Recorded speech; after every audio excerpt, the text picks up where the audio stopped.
সকলকে আরও একবার স্বাগতম ইংলিশ গ্রামার লার্নিংয়ে। ফলো, লাইক, শেয়ার করে পাশে থাকুন। ইংরেজির গুরুত্বপূর্ণ বিষয় এবং প্র্যাকটিস করার জন্য অবশ্যই এটি কিন্তু আপনার সাহায্যকারী, হেল্পফুল অবশ্যই হবে। Choose the correct sentence. আমরা একটি বাক্য দেখতে পাচ্ছি, এখান থেকে তিনটি অপশান আছে, সেখান থেকে সঠিক উত্তর আমাদের কাছে জানতে চাইছে। Everything has been done to help him. B number option, everything have been done to help him.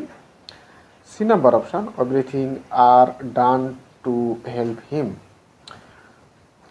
তো এই তিনটা বাক্যর মধ্যে কোনটি সঠিক সেটি আমাদেরকে জানতে চেয়েছি। এভরিথিং সিঙ্গুলার সাবজেক্ট হওয়ার কারণে এরপরে ভার্ব যেটি বলবে অবশ্যই সেটি সিঙ্গুলার হবে।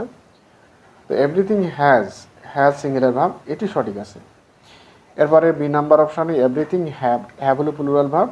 সি নাম্বার অপশান এভরিথিং আরও প্লুরাল ভার্ব, অর্থাৎ সঠিক উত্তর হলো অপশান এ।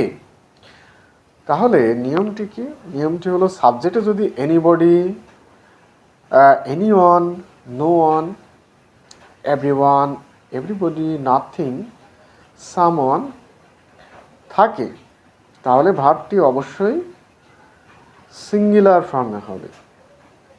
এই ধরনের কোশ্চেন, এই ধরনের নিয়মের প্রশ্ন বিশেষ করে এই শিক্ষক নিবন্ধন এবং প্রাইমারি পরীক্ষায়, এক্সামে এটি আসে।